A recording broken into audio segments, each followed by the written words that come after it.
Hello नमस्कार साथियों, कैसे हो आप सब लोग। मैं आशा करता हूँ काफ़ी बेहतरीन होंगे आप सब लोग। मेरा नाम है हरिओम सिंह और बहुत बहुत स्वागत है आप सभी लोगों का हरिओम एजुकेशन यूट्यूब चैनल पर। आज मैं इलेक्ट्रिसिटी का लेक्चर नंबर 3 लेकर आया हूँ।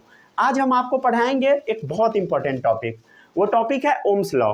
ओम्स लॉ बहुत ज़्यादा इंपॉर्टेंट है, यहाँ से क्वेश्चन बोर्ड में पूछा जाता है। उसके बाद आज हम डिस्कस करेंगे वी और आई के बीच में ग्राफ। वी क्या होता है आपको अभी कमेंट में बताना, और आई क्या होता है ये सब हम आपको पढ़ा चुके हैं। उसके बाद आज हम बात करेंगे कंडक्टर क्या होता है। कंडक्टर को मेनली हम यहाँ पर ओमिक और नॉन ओमिक के बेसिस पे क्लासिफाई करेंगे। उसके बाद आज हम समझेंगे रेसिस्टेंस क्या होता है, ठीक है, या कुछ लोग इसको रेजिस्टेंस भी पढ़ते हैं। उसके बाद आज हम समझेंगे रेजिस्टर, ठीक है, या रेसिस्टर, जो बोलना है वो बोलो। फिर हम पढ़ेंगे रियोस्टेट। रियोस्टेट बच्चे लोग को पता ही नहीं लगता है क्या होता है, आपको समझ में आ जाएगा, बहुत इजी टॉपिक है। उसके बाद आज हम बात करेंगे गुड कंडक्टर क्या होता है, पुअर कंडक्टर क्या होता है, और इंसुलेटर क्या होता है। अगर आप ये सब नोट करते हैं तो नोट कर सकते हैं, नहीं तो हम लेक्चर को शुरू करते हैं, ठीक है।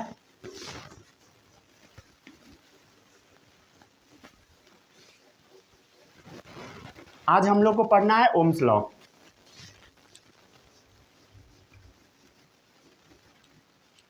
ओम्स लॉ बहुत इंपॉर्टेंट टॉपिक है और बहुत इजी भी है, समझ गए ना।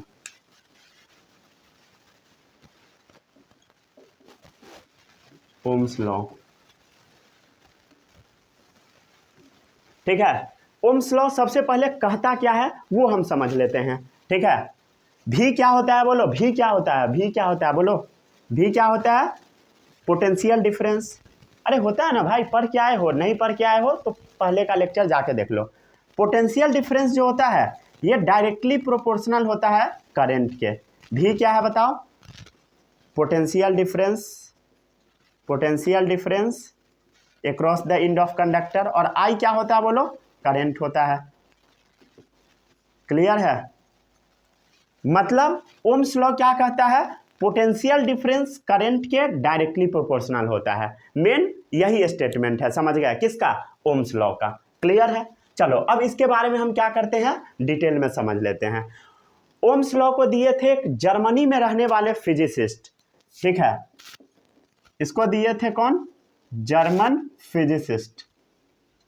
फिजिसिस्ट क्लियर है, जर्मन मतलब समझते हो, जर्मनी के रहने वाले थे। उनका नाम था जॉर्ज साइमन ओम। क्या नाम था बोलो, जॉर्ज साइमन ओम, ठीक है, ठीक है। तो जॉर्ज साइमन ओम क्या बताए थे बताओ, ओम्स लॉ दिए थे। क्या ये इनका कहना था कि पोटेंशियल डिफरेंस जो होता है वो करंट के डायरेक्टली प्रोपोर्शनल होता है। क्लियर है, साल अगर याद रख सकते हो तो रख लेना, नहीं तो ये इंपॉर्टेंट नहीं है, ठीक है। 1827 में दिए थे। ओम्स लॉ में ये क्या बताया था कि पोटेंशियल डिफरेंस और करंट क्या होता है, दोनों आपस में डायरेक्टली रिलेटेड होता है। इसको हम क्या पढ़ते हैं बोलो, इसको हम पढ़ते हैं डायरेक्टली प्रोपोर्शनल। डायरेक्टली प्रोपोर्शनल क्या पढ़ते हैं बोलो, डायरेक्टली प्रोपोर्शनल। तो ये जॉर्ज साइमन ओम पोटेंशियल डिफरेंस और करंट के बीच में क्या बताए थे, रिलेशन बताए थे, रिलेशन बताए थे। तो it give relationship between current flowing in a metallic wire and potential difference across its terminal, ठीक है। क्लियर है, ये याद रहेगा। It gives relationship between current flowing through the wire and the potential difference across the ends of a conductor, ठीक है। जो लिखा हुआ है ये वाला उसी का ये स्टेटमेंट है। ये क्या बताए थे, it give relationship between current flowing through the conductor, ठीक है, current flowing through the conductor and potential difference across the end of conductor. समझ गए, क्लियर है। It give relationship between current flowing through the conductor या current flowing through the metallic wire and the potential difference across its terminal. समझ गए, across the end of a conductor या across its terminal, जो लिखना है वो लिख दो। क्लियर है? चलो, करंट को क्या चीज से हम लोग डिनोट किए हैं बताओ? आई से। पोटेंशियल डिफरेंस को भी से। ठीक है, इसमें किसी को कोई भी डाउट नहीं होगा। चलो अब हेडिंग डालो Ohm's law.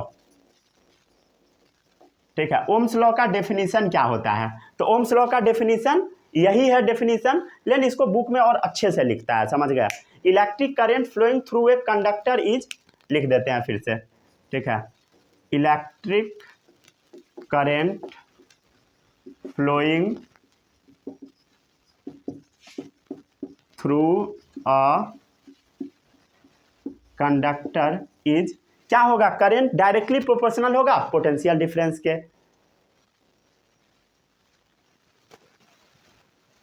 Directly proportional to the potential difference. ठीक है, across the end of conductor. तो electric current flowing through the conductor is directly proportional to the potential difference applied across its end. समझ गए? Applied across it's. Clear है? समझ गया ना? इसमें किसी को कोई भी डाउट नहीं होगा। ठीक है, समझ गया? इसमें कुछ और कंडीशन भी होता है, उस कंडीशन को याद रखना है सभी बच्चों को। इसमें कंडीशन क्या होता है वो समझ लो। ये वाला जो ओम्स लॉ है ना, ये ना कांस्टेंट टेम्परेचर पर भी होता है, समझ गया? अप्लाई। क्लियर है? At constant temperature. Constant temperature का मतलब होता है टेम्परेचर फिक्स रहना चाहिए। जब आप ये एक्सपेरिमेंट कर रहे हैं तो उस समय टेम्परेचर ज़्यादा कम नहीं होना चाहिए, ज़्यादा कम हो जाएगा तो ओम्स लॉ काम नहीं करेगा। समझ गए? क्लियर है? तो प्रोवाइडिंग द फिजिकल कंडीशन, जैसे टेम्परेचर रिमेन अनचेंज। समझ गए? इसमें क्या और ऐड कर लो? Providing the physical condition such as, क्या चीज? Temperature remains unchanged. क्लियर है? टेम्परेचर क्या होगा बोलो? अनचेंज्ड रह जाएगा। अरे समझ आ रहा है कि नहीं? समझ आया? मतलब पोटेंशियल डिफरेंस करंट के क्या है बोलो? डायरेक्टली प्रोपोर्शनल है। समझ आ गया? चलो इसको अब हम हटा दे, इसको हटा देते हैं। ठीक है, अगर लिख लिए हो तो अच्छी बात है, नहीं लिखो तो छोड़ देना, क्योंकि ऊपर में तो हम कई बार लिख ही चुके हैं। इसमें किसी का कोई भी डाउट नहीं होगा। ठीक है, इसको हम क्या पढ़ते हैं? पोटेंशियल डिफरेंस भी से आई से current, potential difference is directly proportional to the current. ठीक है, समझ गया? Potential difference across the end of conductor is directly proportional to the current flowing through the conductor. समझ गया? अरे क्लियर है बोलो? दोनों आपस में क्या है बोलो? Directly related. क्लियर है? क्या है बोलो? Directly related. अब क्या होता है, ये जो डायरेक्टली है ना, इसके साइन को हटाना पड़ता है। क्या करना पड़ता है बताओ? हटाना पड़ता है। तो इसको हटाने के लिए ना, हटाने के लिए मतलब इक्वल करने के लिए यहाँ पे कुछ कांस्टेंट डाला जाता है। क्या डाला जाता है बोलो? ये करंट है, यहाँ पे कुछ कांस्टेंट डालो, तो वो कांस्टेंट जो होता है वो आर होता है। क्या होता है बोलो? कांस्टेंट होता है। तो आर क्या है बोलो? कांस्टेंट है। आर है कांस्टेंट ऑफ प्रोपोर्शनलिटी। ये नया चीज है, ठीक है, इसको ध्यान से समझना। आर क्या है बोलो? Constant of proportionality. मतलब ये जो प्रोपोर्शन का साइन है, इसको हटाने वाला जो कांस्टेंट है वो क्या है बोलो? आर है। क्लियर है? और ये जो कांस्टेंट ऑफ प्रोपोर्शनलिटी यहाँ पर होता है, वो एक्चुअल में ये जो आर है ना, इसको हम रेसिस्टेंट ऑफ द कंडक्टर भी बोल देते हैं, या resistance of the conductor. Resistance of the conductor, ये कंडक्टर का रेसिस्टेंस होता है। रेसिस्टेंस क्या होता है पूरा अभी पढ़ना है। रेसिस्टेंस का मतलब होता है कुछ बाधा डालने वाला। समझ गया? क्या होता है वो सब अभी थोड़ी देर में पढ़ोगे। क्लियर है? समझ गए? तो कोई आपसे पूछेगा ये फॉर्मूला तो फट से बता देना, V बराबर आई आर। आर क्या है? रेसिस्टेंस ऑफ द कंडक्टर है। समझ गया? क्या है आर बोलो? Resistance of the conductor. मतलब ये जो प्रोपोर्शन का साइन है इसको हटाए तो वहां पर जो कांस्टेंट आया वो कांस्टेंट क्या? Resistance of the conductor. समझ आ गया? क्लियर है? अगर कोई बोलेगा आई बराबर बताओ करंट बराबर, तो पोटेंशियल डिफरेंस अपॉन रेसिस्टेंस कर देना। अरे समझ आया बोलो? आ गया? चलो अब एक चीज़ और समझो, एक चीज़ और समझाते हैं, ठीक है। चेक कर लेते हैं दिख रहा है कि नहीं नीचे का, हाँ दिख रहा है, ठीक है। यहाँ पर हम कुछ चीज़ बताते हैं, ठीक है, इसको ध्यान से समझना, ध्यान से समझना है। जैसे मान लो यहाँ पे क्या लिखा हुआ है बताओ, V बराबर आई आर लिखा हुआ है। क्या लिखा हुआ है बताओ, V बराबर आई आर। क्या लिखा हुआ है बोलो, V बराबर आई आर लिखा हुआ है। क्लियर है। तो ये जो V है ना, V ये जो V है ये I से डायरेक्टली रिलेटेड होगा। क्या होगा बोलो, I से डायरेक्टली रिलेटेड। क्लियर है। मतलब ये जब दोनों सेम सेम रहता है ना, ऊपर में ही रहता है, तो दोनों डायरेक्टली रिलेटेड है। ये जो V है ना, इससे R डायरेक्टली रिलेटेड है। क्या है बोलो, डायरेक्टली रिलेटेड। क्लियर है। और यहाँ पर देखो ध्यान से, इस फॉर्मूला में देखो,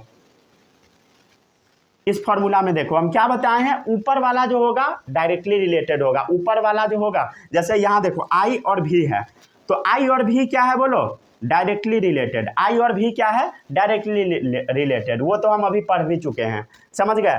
लेकिन अगर आप ध्यान से देखोगे, ध्यान से जब आप नीचे देखोगे, तो ये जो करंट है, करंट, और ये जो R है मतलब रेसिस्टेंस है, ये ना इन्वर्सली रिलेटेड है। इसको हम बोलते हैं इन्वर्सली रिलेटेड। इन्वर्सली मतलब 1/, जब कुछ भी रहेगा ना तो उसको हम इन्वर्सली पढ़ते हैं, ठीक है। मतलब ये और ये दोनों आपस में क्या है, इन्वर्सली रिलेटेड। इसको हम क्या पढ़ते हैं, इन्वर्सली। इसको हम पढ़ते हैं डायरेक्टली प्रोपोर्शनल, इसको हम पढ़ते हैं इन्वर्सली प्रोपोर्शन। समझ गए, दिख रहा है कि नहीं, दिख रहा है, ठीक है। इसको हम क्या पढ़ते हैं बोलो, लिख देते हैं। जब 1/, कोई भी चीज रहता है तो इसको हम पढ़ते हैं इन्वर्सली प्रोपोर्शन। क्या पढ़ते हैं बोलो, इन्वर्सली प्रोपोर्शन, ठीक है। और अगर ये दोनों आपस में डायरेक्टली है, अगर ऊपर ऊपर में ही है, तो इसको हम क्या पढ़ेंगे, डायरेक्टली प्रोपोर्शनल। क्लियर है। इससे रिलेटेड ढेर सारा भी सवाल हम करेंगे। क्लियर है, सारा सवाल के थ्रू हम समझ जाएंगे, ठीक है। ये समझ आ गया, अरे क्लियर है बोलो। तो ओम्स लॉ किसने दिया था, जॉर्ज साइमन ओम। कहाँ के रहने वाले थे, जर्मन फिजिसिस्ट थे, ठीक है। अरे एक बात जानते हो, जो भी डिस्कवरी हुआ है ना पहले के टाइम में, वो अधिकतर डिस्कवरी ना जर्मन आदमी ही किया है। ये शायद आपको अभी नहीं पता होगा। अधिकतर डिस्कवरी में किसका हाथ है बोलो, जर्मन का हाथ है। अरे जर्मनी भयंकर देश था पहले के समय में, शायद आप लोग को अभी पता नहीं होगा अच्छे से। जर्मनी भयंकर देश था, समझ गया। वहाँ पे सारा आदमी पढ़ा लिखा हुआ करता था, ठीक है। इससे रिलेटेड ढेर सारा कहानी है, समझ गया ना। क्लियर है, ढेर सारा कहानी है। जर्मनी में सबसे ज़्यादा जो पढ़ा लिखा रहता था कौन था, यहूदी, ठीक है। जिसको हिटलर क्या किया था बोलो, मार के भगा दिया था जर्मनी से। कहाँ गया सब, इजराइल में, ठीक है। इजराइल नया कंट्री बना लिया, फिलिस्तीन में गया था। एक छोटा सा मिडिल ईस्ट में देश था फिलिस्तीन, उसी में गया था सब, ठीक है। और अभी उसी दोनों में लड़ाई चल रहा है, समझ गया ना। क्लियर है।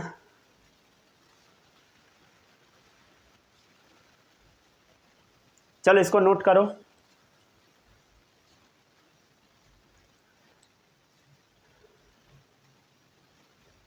जितना भी डिस्कवरी आप देखोगे ना, सब उधर का ही आदमी किया है, समझ गया ना। जर्मनी के आसपास वाला ही, यूरोपियन कंट्री में हुआ, अमेरिका वाले साइड में हुआ, समझ गया ना। सब डिस्कवरी उधर ही हुआ है, मैक्सिमम चीज़ का। थोड़ा बहुत समझ आता है ना, SST वगैरह पढ़ते हो, ज्योग्राफी वगैरह की नहीं। चलो आगे बढ़ते अब हम लोग, इतिहास में नहीं घुसेंगे।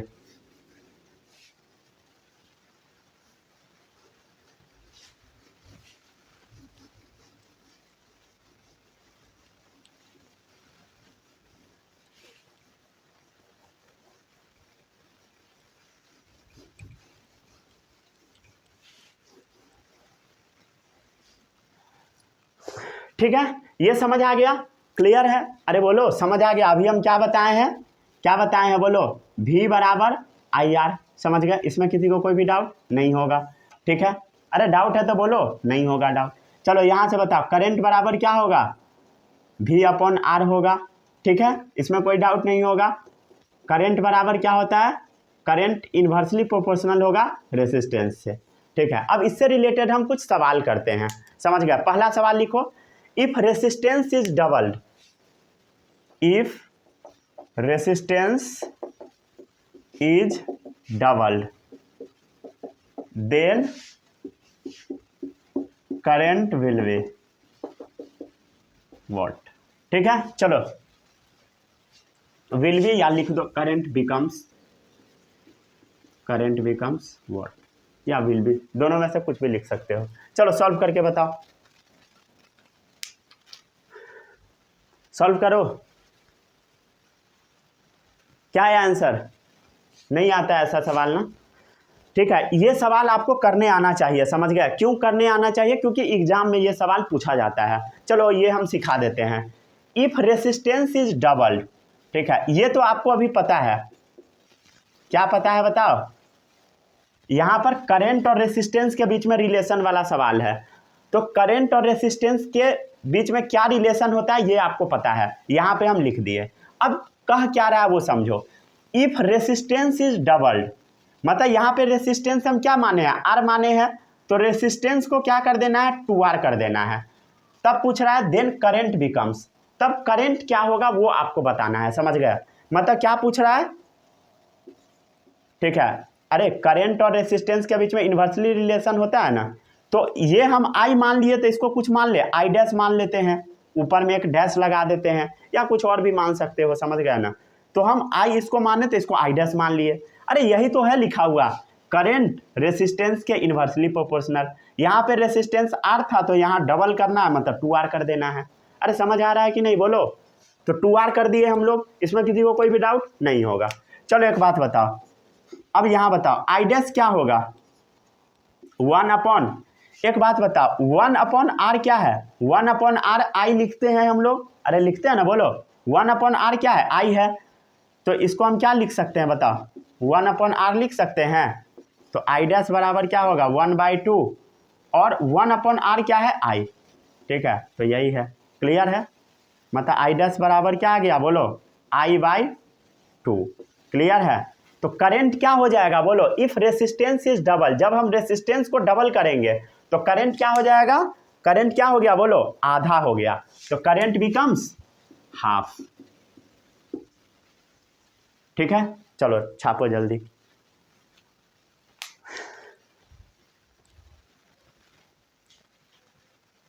ठीक है, चलो अगला सवाल है, if resistance is half then current becomes.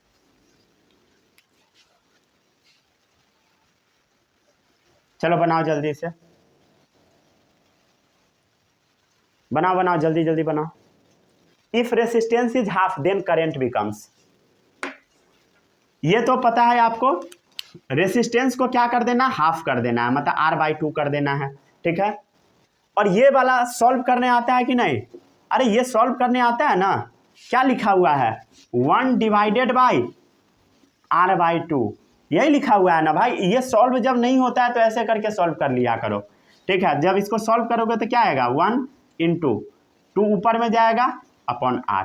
ठीक है, इसको एक बॉक्स में बना के ऊपर लिख लेना, अब मन है तब, आता है तो छोड़ देना। मतलब ये 2 कहाँ चला जाएगा? ऊपर, R आ गया नीचे। क्लियर है, इसमें किसी को कोई भी डाउट नहीं होगा। ठीक है, अब एक बात बताओ, 1 अपॉन आर क्या होता है? आई होता है। अरे होता है ना, यही तो लिखा हुआ है। आई डैश बराबर क्या हो गया? 2। 1 अपॉन आर क्या होता है? आई होता है। तो क्या आ गया बताओ? आई डैश बराबर 2I। तो करंट क्या हो गया यहाँ पे? डबल हो गया। ठीक है, जब हम रेसिस्टेंस को हाफ करेंगे तो करंट क्या हो गया? डबल हो गया, समझ गए। तो इन्वर्सली रिलेशन वाला सवाल कैसे बनाएंगे पता लगा? अरे बोलो, पता लगा कि नहीं? पता लगना चाहिए, समझ गए ना।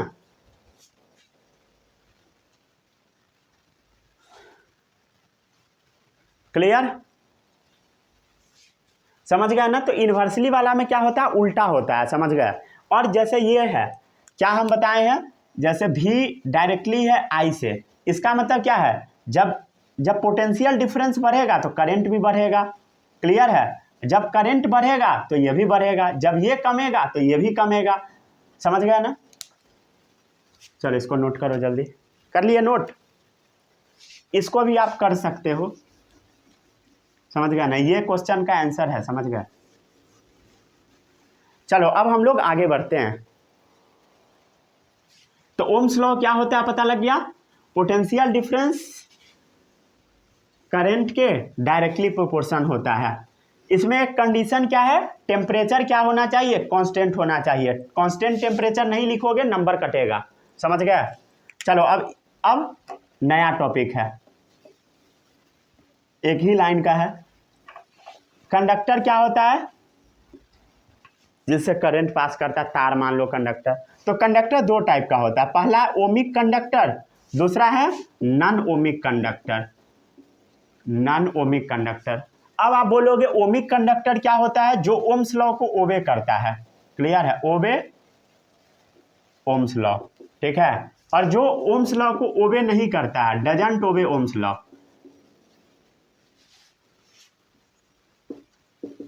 ओबे मतलब पालन करना, ठीक है। जो ओम्स लॉ को मानता है ओमिक कंडक्टर, जो नहीं ओबे करता है वो नॉन ओमिक कंडक्टर। समझ गए? बस यही था और कुछ भी नहीं, ठीक है। चलो अगला टॉपिक है वीआई ग्राफ। वीआई ग्राफ, ये वाला टॉपिक इंपॉर्टेंट है। चलो इसको हम समझ लेते हैं। अभी हम आपको क्या बताए थे? भी डायरेक्टली होता है आई के। समझ गए? मतलब जैसे जैसे ये बढ़ेगा वैसे ये भी बढ़ेगा।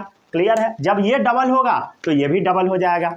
मान लो भी अगर 2v हो गया तो ये क्या हो जाएगा? 2i हो जाएगा। समझ गए? भी के जगह पे मान लो v/2 हो गया, जैसे मान लो v/2 हो गया तो क्या हो जाएगा? i/2 हो जाएगा। क्लियर है? इसको भी नोट कर लो कहीं साइड में। ये 2 लिखा हुआ है, समझ गया ना? जे रूट नहीं लिख लेना। चलो अब है वीआई ग्राफ। तो एक चीज आप बताओ, क्या अभी हम आपको बताए हैं भी जो होता है डायरेक्टली होता है आई के, मतलब ये बढ़ेगा तो ये भी बढ़ेगा, ठीक है। तो इसका जो ग्राफ बनेगा, ठीक है, यहां पे लिख देते हैं potential difference across the end of conductor. यहाँ पे है current flowing through the conductor. समझ गया ना? अरे क्लियर है? बोलो। पोटेंशियल डिफरेंस को भी से डिनोट कर दो, ठीक है। करेंट को आई से डिनोट कर दो। क्लियर है? अरे समझ आता है कि नहीं ये सब? बोलो।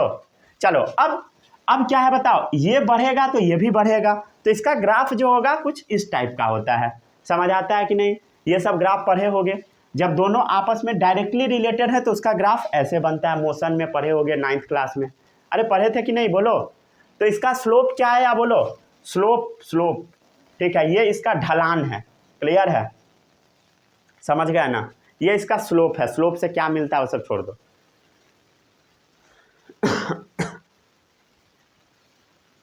ठीक है, ये इसका ढलान है। यहाँ पे कुछ एंगल का नाम दे देता है। यहाँ पे आपको जो मन है ABCDE लिख दो, लेकिन आप 10 में आ चुके हो तो यहाँ पे हम एंगल का नाम थीटा लिख देते हैं। थीटा कुछ भी नहीं है, एंगल है, एंगल। समझ गया ना? ABCD थीटा, जो मन है वो लिख दो। क्लियर है? तो इस ग्राफ में क्या है बताओ? भी डायरेक्टली है आई से। समझ आया कि नहीं आया? तो ये ग्राफ कैसा है? बोलो। Straight line passing through the origin. ये स्ट्रेट लाइन है जो कि ओरिजिन से पास हो रहा है। ओरिजिन को ओ से लिखते हैं। तो ग्राफ कैसा है? बोलो। Straight line passing through the origin. समझ गया ना? अरे क्लियर है? और ये ग्राफ किसके लिए वैलिड होगा? ओमिक कंडक्टर के लिए ही, फॉर ओमिक कंडक्टर, ठीक है। ओमिक कंडक्टर मतलब जो ओम्स लॉ को फॉलो करता है कंडक्टर। समझ गया ना? क्लियर है? ठीक है, ये समझ आता है ना? चलो एक और छोटा सा चीज बताते हैं। ऊपर तो नोट कर ही लिए होंगे अभी तक। अभी हम आपको क्या बताए हैं? बोलो। अभी हम क्या बताए हैं? V बराबर क्या होता है? IR होता है। अब रेसिस्टेंस बराबर क्या होगा? बोलो। V/I होगा। अरे यही होगा ना? चलो अब आगे हेडिंग डाल लो, रेसिस्टेंस। रेजिस्टेंस क्या होता है? रेजिस्टेंस भी कुछ लोग पढ़ते हैं, कुछ लोग रेसिस्टेंस पढ़ते हैं। तो it is the property of a conductor. ये किसका प्रॉपर्टी है बोलो? कंडक्टर का है। It is the property of a conductor. आपको हम एक चीज बताए थे, रेसिस्टेंस का मतलब क्या होता है? बाधा डालने वाला, मतलब जो करंट को अच्छे से फ्लो नहीं होने देगा, जो बाधा डालेगा वही रेजिस्टेंस है। तो ये कंडक्टर का एक प्रॉपर्टी है, by virtue of which it क्या करेगा बोलो? Oppose the flow of charge. By virtue of it opposes, oppose मतलब रोकेगा या रेजिस्ट करेगा, रेजिस्ट अच्छे से लिख देते हैं, resist the flow of charge. समझ गए? क्लियर है? समझ गए? तो it is the property of a conductor by virtue of which it, by virtue of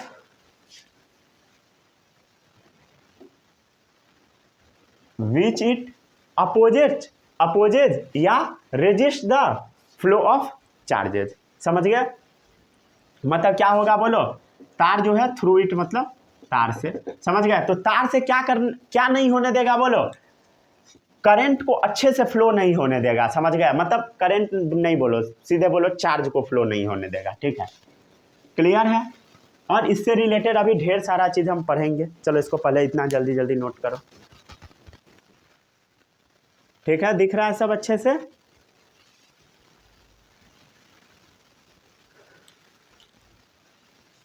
इतना नोट कर लिए? आगे बढ़े हम लोग। तो ये ग्राफ समझ आया कि नहीं बोलो?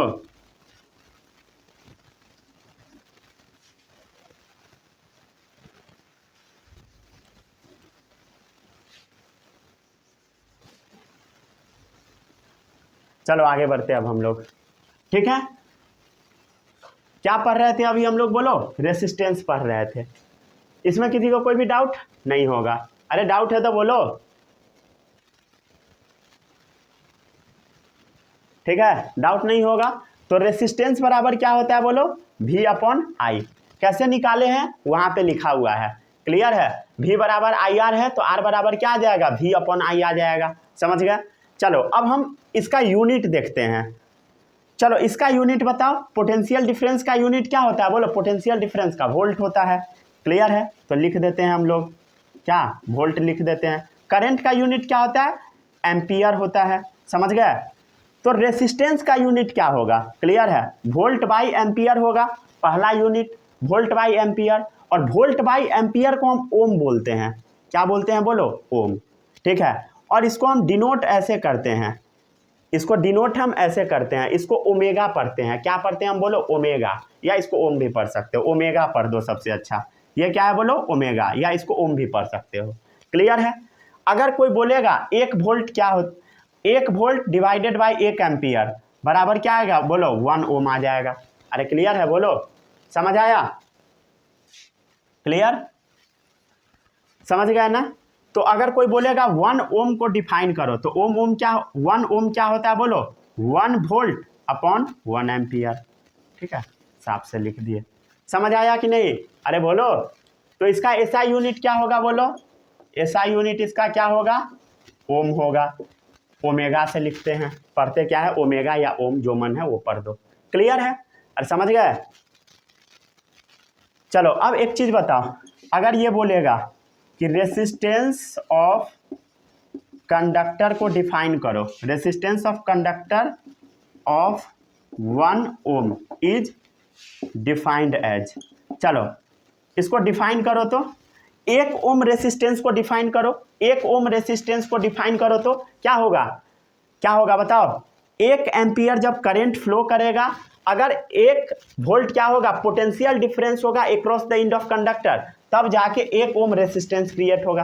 तो resistance of conductor of 1 ohm, resistance of conductor is said to be 1 ohm. Resistance of conductor ऐसे लिखो ना, resistance of conductor is said to be 1 ohm. कैसे डिफाइन करोगे बताओ? Resistance of conductor is said to be 1 ohm if a potential difference of 1 volt across the end of a conductor. ठीक है? If the potential difference of 1 volt across the end of conductor, ये बात हम आपको बता चुके हैं। 1 volt क्या रहेगा, पोटेंशियल डिफरेंस रहेगा across the end of conductor, और 1 एम्पियर क्या होगा, करंट पास होगा। समझ गए, makes a current of 1 ampere to flow through it. समझ गए, makes a current of 1 ampere flowing through it. ठीक है, ये बुक का लैंग्वेज है, समझ गए। सिंपल भाषा में भी आप लिख सकते हो एग्जाम में। आगे बढ़े हम लोग, अरे बोलो।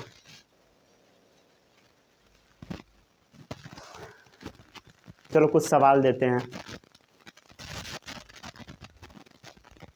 हो गया।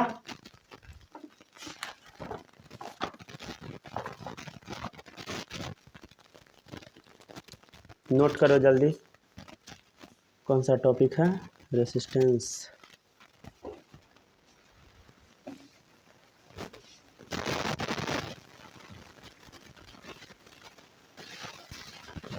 चलो ये एक सवाल है, the potential difference between the terminals of a electric heater is 75 volt when it draws a current of 5 ampere from the source. What current will the heater draw if the potential difference is increased to 150 volt. चलो इसको solve करके बताओ जल्दी से।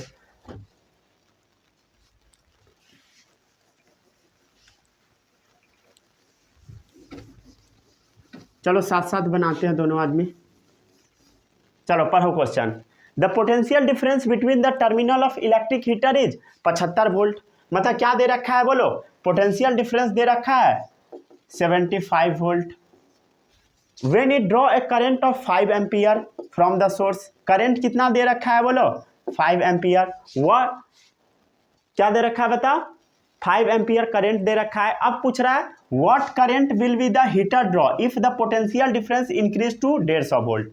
अब क्या बोल रहा है कि करंट क्या हो जाएगा जब हम पोटेंशियल डिफरेंस को 150 वोल्ट कर देंगे। समझ गए। तो यहां पे एक बात बताओ, यहां पे हम पहले क्या निकालेंगे, पोटेंशियल डिफरेंस दे रखा है और करंट दे रखा है, ठीक है। तो ये क्या हम निकालेंगे बताओ, कितना करंट बाधा डाल रहा है ये निकालेंगे। मतलब हम क्या निकालेंगे बोलो, रेसिस्टेंस निकालेंगे। तो रेसिस्टेंस बराबर क्या होगा, कैसे याद रखना है, V बराबर आई आर। तो R बराबर क्या हो जाएगा बोलो, V अपॉन आई। ठीक है, क्लियर है। तो R बराबर क्या होगा, V अपॉन आई। तो V कितना है 75 वोल्ट, I कितना है 5, तो कितना आ जाएगा बोलो 15 ओम रेसिस्टेंस आ गया। तो रेसिस्टेंस क्या आ गया बोलो 15 ओम। अब पढ़ो सवाल। The potential difference between the terminal of electric heater is 75 volt. ठीक है, when it draw a current of 5 ampere from the source. समझ गए। तो इसका रेसिस्टेंस कितना है बोलो 15 ओम है। What current will the heater draw if potential difference, अगर पोटेंशियल डिफरेंस को हम 75 से 150 कर दिए तो रेसिस्टेंस तो दोनों का सेम ही रहेगा ना भाई। अरे बाधा तो सेम ही डालेगा ना भाई, बाधा तो सेम ही डालेगा। क्लियर है, क्योंकि क्या है सामान तो सेम ही है ना, इलेक्ट्रिक हीटर है। तो रेसिस्टेंस क्या होगा बोलो, सेम ही होगा। अरे रेसिस्टेंस क्या होता है बोलो, हमेशा सेम ही होगा। क्लियर है, समझ गए। V और I के बीच का जो ग्राफ आ रहा था, क्या आ रहा था, कांस्टेंट आ रहा था, सॉरी कांस्टेंट नहीं, मतलब स्ट्रेट लाइन आ रहा था सीधा। क्लियर है, अरे बोलो समझ गया ना, क्लियर है। तो दोनों का ग्राफ कैसा आ रहा था बोलो, ये देखो V और I है, जैसे ये बढ़ेगा वैसे ये भी बढ़ेगा। क्लियर है, जैसे यहाँ पर देखो यहाँ पर देखो क्या है, V75 है, करंट मान लो 5 है, ठीक है, अच्छी बात है। और यहाँ पर क्या हो रहा है बोलो, फिर से हम V को 150 कर दे रहे हैं, 150 कर रहे हैं, तो करंट भी क्या होगा, उसी रेशियो में बढ़ेगा ना, क्लियर है। तो अब क्या होगा, इसका रेसिस्टेंस क्या होगा, सेम ही आएगा। अरे क्लियर, तो रेसिस्टेंस कितना दे रखा है बोलो, 15 ओम दे रखा है। वोल्टेज कितना दे रखा है बोलो, वोल्टेज भी हम पहले मान चुके थे, इसको V डैश मान लेते हैं, कितना है, 150 वोल्ट है। रेसिस्टेंस हम लोग को पता है, अब फार्मूला पे बैठा दो, क्या होता है फार्मूला बोलो, V बराबर IR।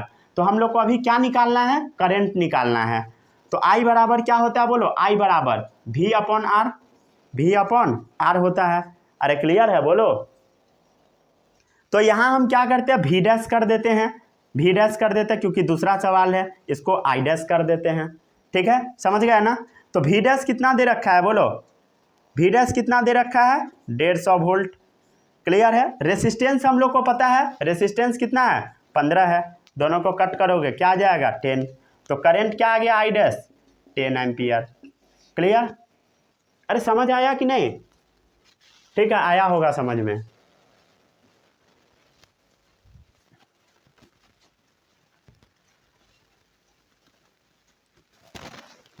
चलो अब हम लोग कुछ इंपॉर्टेंट डेफिनेशन देख लेते हैं।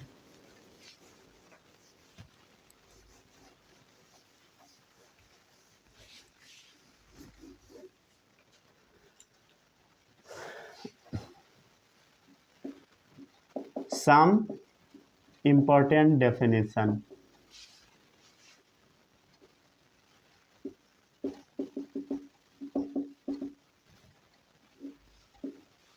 ठीक है, कुछ इंपॉर्टेंट डेफिनेशन हम लोग देख लेते हैं। पहला जो डेफिनेशन है वो है रजिस्टर, क्या बोलो, रजिस्टर। रजिस्टर क्या होता है वो हम समझ लेते हैं। ये ना इलेक्ट्रॉन के फ्लो को रोकता है, क्या करता है बोलो, offers resistance to the flow of electron. ये क्या करता है बोलो, offers resistance to the flow of electron, ठीक है। इलेक्ट्रॉन के फ्लो को ये क्या करता है बोलो, रोकता है। इससे ना ढेर सारा इलेक्ट्रॉनिक डिवाइस बनाया जाता है, समझ गए, क्लियर है। तो इलेक्ट्रॉनिक डिवाइस में रजिस्टर का इस्तेमाल किया जाता है, use to make those electric device where high resistance is required, समझ गए, use to make those electric device where high resistance is required, clear है। जहां पे हाई रेसिस्टेंस का रिक्वायरमेंट होता है वहां पे हम रजिस्टर लगाते हैं। अब आप बोलोगे हाई रेसिस्टेंस का कहां पे रिक्वायरमेंट होता है, कहां पे जरूरत होता है, तो जहां पे गर्म किया जाता है, समझ गए, मतलब क्या बोले हम, एलॉय टाइप जो चीज होता है ना, उसी में यूज किया जाता है, ठीक है। तो ये क्या करता है बताओ, ये क्या करता है, offer resistance to the flow of electron, जो फ्लो ऑफ इलेक्ट्रॉन को रोकता है, क्लियर है, उसी को हम क्या बोलते हैं, रजिस्टर बोलते हैं। मतलब इसका सिंपली काम क्या है, करंट को कम करना, क्लियर है। ये क्या करेगा बोलो, reduces current in the circuit.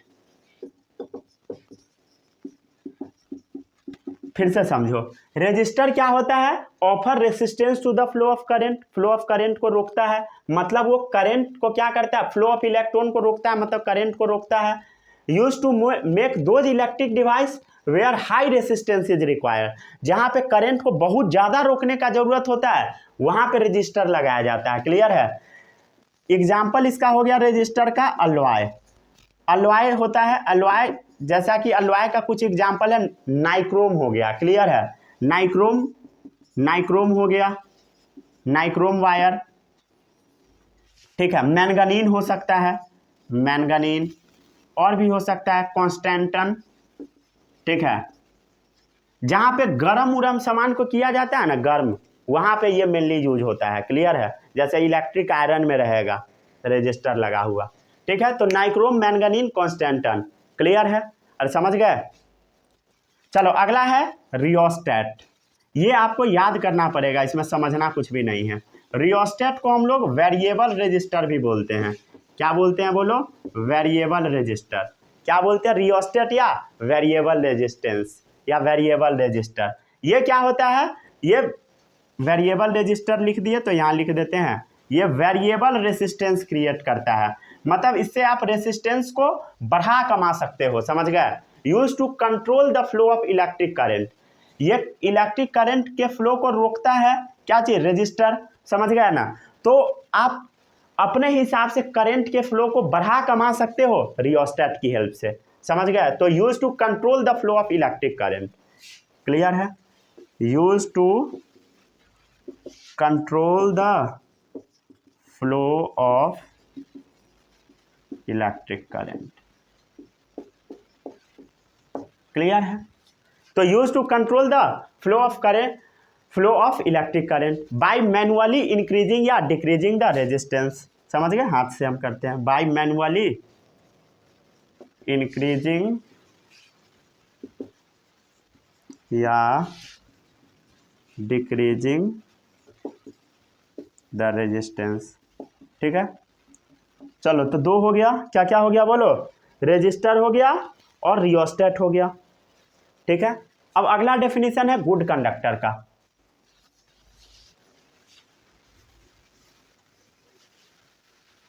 Note कर लिए थे या नहीं? ठीक है, अब अगला क्या है बोलो? अगला है गुड कंडक्टर, तीसरा डेफिनेशन। ठीक है, गुड कंडक्टर क्या होता है वो समझो। गुड कंडक्टर का मतलब होता है जिसमें रेसिस्टेंस बहुत कम हो, offer low resistance to the flow of electron, offers low resistance to the flow of electron. Clear है? इलेक्ट्रॉन के फ्लो को बहुत कम रोकेगा, समझ गए? या electric current in an electric circuit, या electric current in the electric circuit. पढ़ो फिर से क्या लिखा हुआ है। Offer low resistance to the flow of electron, flow of electron को बहुत कम रोकेगा, समझ गया? मतलब करंट को अच्छे से फ्लो होने देगा। क्लियर है? या इलेक्ट्रिक करंट को या इलेक्ट्रॉन के फ्लो को, फ्लो ऑफ इलेक्ट्रॉन से ही क्या होता है? करंट जनरेट होता है। इसका एग्जाम्पल हो गया जैसे सिल्वर। ठीक है, समझ गया ना? क्लियर है? सिल्वर क्या होता है बोलो? सबसे बेस्ट कंडक्टर होता है। क्लियर है? लिख लो, बेस्ट कंडक्टर। क्लियर है? सिल्वर सबसे अच्छा कंडक्टर है। और भी होता है जैसे कॉपर हो गया, एल्यूमिनियम हो गया, ये सब पता होगा आपको। Copper, aluminium. कॉपर का सिंबल क्या होता है? Cu। ये क्या है? एल्यूमिनियम।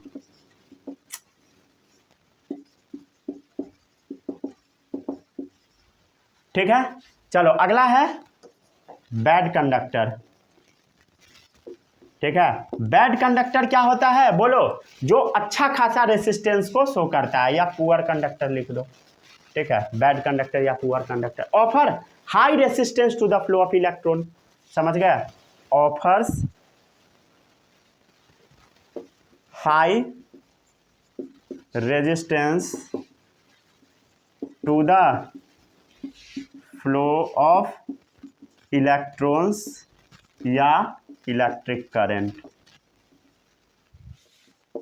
या electric current in the electric circuit. Clear है? जो बहुत ज़्यादा हाई रेसिस्टेंस रखता है। क्लियर? इसका एग्जाम्पल हो गया मर्क्यूरी।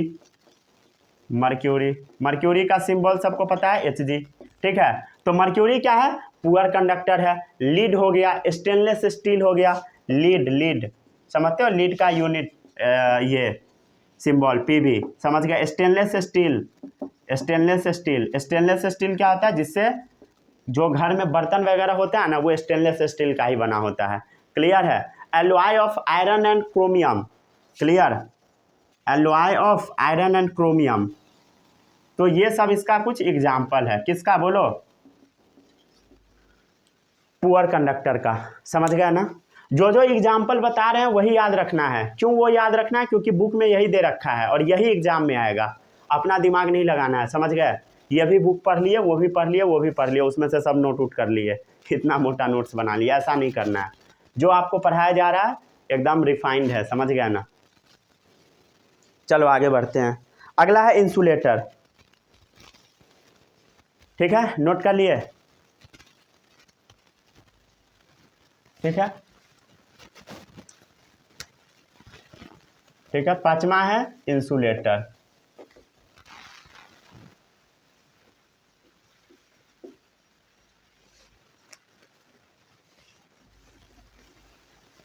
ठीक है, तो इंसुलेटर क्या होता है? Offer very high resistance to the flow of electron या electric current in the electric circuit. बहुत ज़्यादा क्या करेगा बोलो? बहुत ज़्यादा बाधा डालेगा। जैसे सूखा हुआ लकड़ी है, क्लियर है, तो लकड़ी से आप कितना भी करंट पास करवाओगे, पास नहीं होगा। क्लियर है। रबर हो गया, ड्राई वुड हो गया, प्लास्टिक से नहीं होगा, इससे नहीं होगा। तो क्या क्या हो गया बोलो? रबर हो गया, ड्राई वुड हो गया, ठीक है, प्लास्टिक हो गया। क्लियर, समझ गए? इससे आप कितना भी करंट पास करवाओगे, करंट पास नहीं होगा। क्लियर है, मतलब इससे इलेक्ट्रिक करंट फ्लो होगा बोलो या नहीं होगा? इससे इलेक्ट्रिक करंट फ्लो नहीं होगा। क्लियर, नोट कर लिए।